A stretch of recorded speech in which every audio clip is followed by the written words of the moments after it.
Good morning friends, welcome to our YouTube channel. Friends, आज की video में मैं आपके साथ एक नोटिस डिस्कस करने वाला हूं जो कि डिपार्टमेंट सेंड कर रहा है। अगर आपका जीएसटीआर 3B का इनपुट टैक्स क्रेडिट और आपके जीएसटीआर 2A के इनपुट टैक्स क्रेडिट में मिसमैच आएगा। सर, इसमें नया क्या है? नोटिस तो अभी भी हमारे पास आ रहे हैं ASMT 10 में।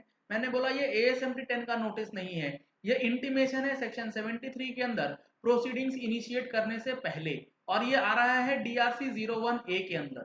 क्या है पूरी बात, कैसे इसका रिप्लाई देना है और क्यों ये नोटिस आ रहे हैं, क्यों ये इंटीमेशन आ रहा है, उन सारी चीजों के बारे में हम लोग डिस्कस करेंगे। डिस्कशन पे आगे चलने से पहले आपके लिए जो बेहद जरूरी है वो ये है कि जीएसटी प्लेटफॉर्म का जो जीएसटीआर 4 फाइनेंशियल ईयर 1920 से रिलेटेड फाइलिंग होना है, जिसकी ड्यू डेट 15 जुलाई 2020 है, और जुलाई 17 से लेकर जनवरी 20 की जो जीएसटीआर 3B फाइल करने वाले हैं, उनको किन चीजों का ध्यान रखना है, इन दो इंपॉर्टेंट टॉपिक के लिए online training session webinar organise किया गया है 5 जुलाई 2020 को। रजिस्ट्रेशन कराने के लिए आप इस नंबर पे कॉल कर सकते हैं। अर्ली बर्ड डिस्काउंट अवेलेबल है 28 जून 2020 तक।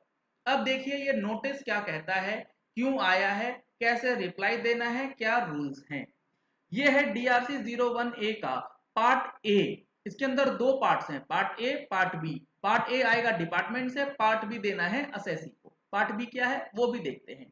पार्ट ए में इन्होंने बोला है, please refer to the above proceedings. In this regard the amount of tax और इंटरेस्ट और penalty payable by you under this section, section कौन सा है 73(5) और 74(5) with reference to the said case as ascertained by the undersigned in terms of the available information as is given below।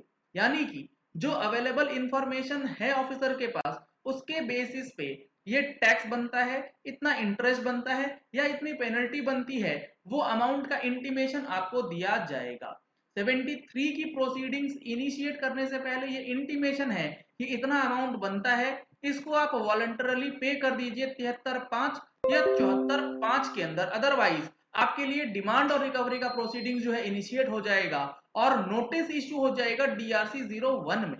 अब देखिए यहाँ पे इन्होंने क्या बताया है, यहाँ पे इन्होंने डिटेल्स दिया है कि कौन से एक्ट में कितना टैक्स कितना इंटरेस्ट बन रहा है।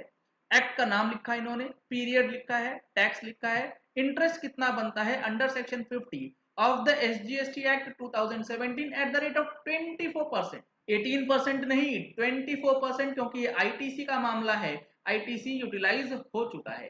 टोटल पेमेंट आपका बन गया इतना। अब देखिए एक्ट कौन सा है, ये IGST एक्ट, पीरियड है 1819, टैक्स जो बन रहा है जो कि हमें पेएबल है, इनके हिसाब से इनपुट टैक्स क्रेडिट का मसला है 4,49,000। इंटरेस्ट टिल डेट, यानी कि जिस दिन तक ये नोटिस ड्राफ्टिंग हुई है उस दिन तक का क्या इंटरेस्ट बनता है सेक्शन 50 के अंदर, वो अमाउंट यहाँ पे दिखाया गया है। और टोटल पेमेंट जो है 5,22,260 रुपए का अमाउंट निकाल करके भेज दिया गया। CGST SGST सेस में कोई फर्क नहीं है, कोई अमाउंट नहीं है। अब ये डिफरेंस किस वजह से है? डिफरेंस का जो ग्राउंड है, जो क्वांटिफिकेशन है, वो बताया गया है ITC mismatch between GSTR 3B and GSTR 2A। यानी कि 3B में जो 1819 का ITC है और 2A में जो 1819 का ITC है, दोनों में 4.5 लाख रुपए के आसपास का मिसमैच आ रहा है। You are hereby advised to pay the amount of the tax as ascertained above along with the amount of the applicable interest in full by so and so date, failing which the so called notice will be issued under section 73 subsection 1। यानी कि इस intimation को अगर हम लोग नहीं follow करेंगे, नहीं रिप्लाई देंगे, तो 73(1) के अंदर नोटिस इशू हो जाएगा। In case you wish to file any submission against the above ascertainment, the same may be furnished by so and so date in part B of this form। या तो इस amount को आप जमा कर दीजिए, अगर आपको जमा नहीं करना है, आपको कुछ बोलना है, कुछ सबमिशन देना है, तो इस फॉर्म का पार्ट बी यूज कीजिए और उसमें अपना रिप्लाई जो है वो आप दे सकते हैं। अब देखिए इस फॉर्म का जो पार्ट बी है वो क्या कहता है। ये मैंने ओपन करा है फॉर्म, जो फॉर्म DRC 01A जो नोटिफाई हुआ था वो, इसका पार्ट ए जो अभी अभी हमने देखा है, उसके अंदर किन चीजों की बात की गई है, किस तरीके से उसमें नोटिस ड्राफ्टिंग हो रहा है। अब यहां पे मैं आपको दिखाता हूं जो हमारे पास पार्ट बी अवेलेबल है, जिसमें रिप्लाई देना है उस कम्युनिकेशन का फॉर द पेमेंट जो कि आया है before the issue of show cause notice in form DRC 01। ये पार्ट बी जो है इसमें आपको रेफरेंस नंबर देना है पार्ट ए का, डेट डालना है, to the proper officer wing oblique jurisdiction, जो भी आपके ऑफिसर्स का जुरिस्डिक्शन है वो, सब्जेक्ट में case proceeding number so and so, payment और submissions in response to the liability intimated under subsection 5 of section 73 और सबसेक्शन 5 ऑफ सेक्शन 74। यानी कि पार्ट बी के अंदर दोनों ऑप्शन है। जो आपके पास पार्ट ए में इंटीमेशन का अमाउंट है वो तो आप पेमेंट कर देंगे, अगर पेमेंट कर देते हैं तो भी आपको पार्ट बी डालना है, पेमेंट नहीं करते हैं सबमिशन आपको देना है तो सबमिशन के लिए भी पार्ट बी यूज करना है। कैसे? Please refer to the intimation ID so and so in respect of this case ID, void which the liability of the tax payable as ascertained under section 73(5) or 74(5) was intimated।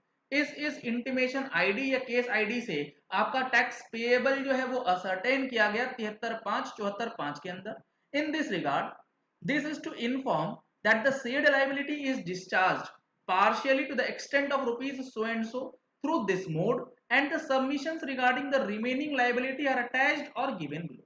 Let suppose 5.5 lakh का intimation है, 2.5 लाख रुपए हमने जमा कर दिए और 2.5 लाख के लिए हमें सबमिशन देना है, तो उसके लिए आप कॉलम नंबर ए को यूज करेंगे कि 2.5 लाख तो हमें पता है ये गलत है, ये हमने पेमेंट कर दिया, बट 2.5 लाख हमारा अमाउंट जो है वो करेक्ट है, इसके लिए ये पर्टिकुलर सबमिशन है। या फिर और the said liability is not acceptable and the submissions in this regard are attached or given below।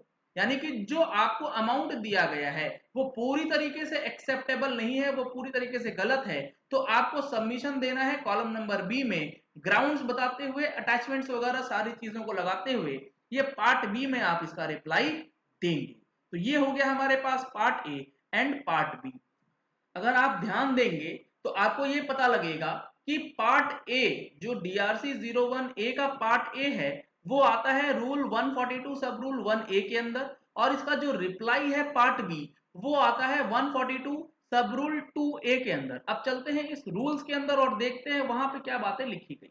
ये मैंने ओपन करा है रूल 142 जो बात करता है डिमांड एंड रिकवरी के चैप्टर में notice and order for demand of amounts payable under the GST act.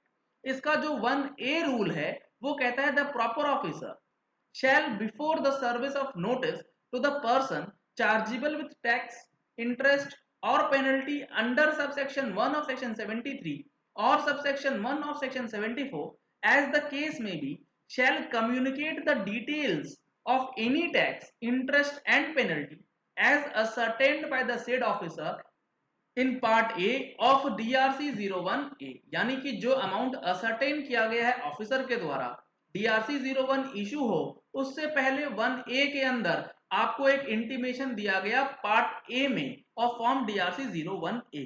इसका रिप्लाई आपको देना है सब रूल 2A के accordingly, where the person referred to in sub rule 1A has made the partial payment of the amount communicated to him or desires to file any submission against the proposed liability, he may make such submission in part B of form GST DRC 01। यानी कि part A और part B एक ही form के दो हिस्से हैं, दोनों को यूज करके आप रिप्लाई दे सकते हैं। अदरवाइज क्या होगा? अदरवाइज आपका 142(1) के अंदर जो है DRC 01 में नोटिस भेज दिया जाएगा और स्टेटमेंट ऑफ समरी जो है वो DRC 02 में इलेक्ट्रॉनिकली समरी के रूप में अपलोड कर दी जाएगी और डिमांड एंड रिकवरी जो है वो चालू कर दिया जाएगा। तो इन सारी चीजों को देखते हुए अब ये बेहद जरूरी है कि आप इनपुट टैक्स क्रेडिट लेने से पहले इन सारी चीजों को अच्छी तरीके से समझ लें और अपनी GSTR 3 भी जुलाई से लेके जनवरी फाइल करने से पहले इस वेबिनार को जरूर अटेंड कीजिएगा। चलिए इस वीडियो को यही एंड करते हैं। आशा करते हैं कि आपको ये वीडियो पसंद आया होगा। अगर आपको ये वीडियो पसंद आया तो इस वीडियो को लाइक और शेयर करना मत भूलिएगा ताकि मैक्सिमम लोगों तक ये इंफॉर्मेशन पहुंच जाए कि DRC 01A जो है वो क्यों इशू हो रहा है और उसका रिप्लाई किस तरीके से देना है। अगर आपने हमारे चैनल पे फर्स्ट टाइम ट्यून इन किया है तो चैनल को सब्सक्राइब करने के लिए नीचे दिए गए रेड कलर के सब्सक्राइब बटन को जरूर प्रेस कीजिए, साथ में जो बेल आइकन है उसे प्रेस कर लीजिएगा ताकि जैसे ही कोई नई वीडियो आए आप तक उसका नोटिफिकेशन तुरंत ही पहुंच जाए। Thank you and have a nice day.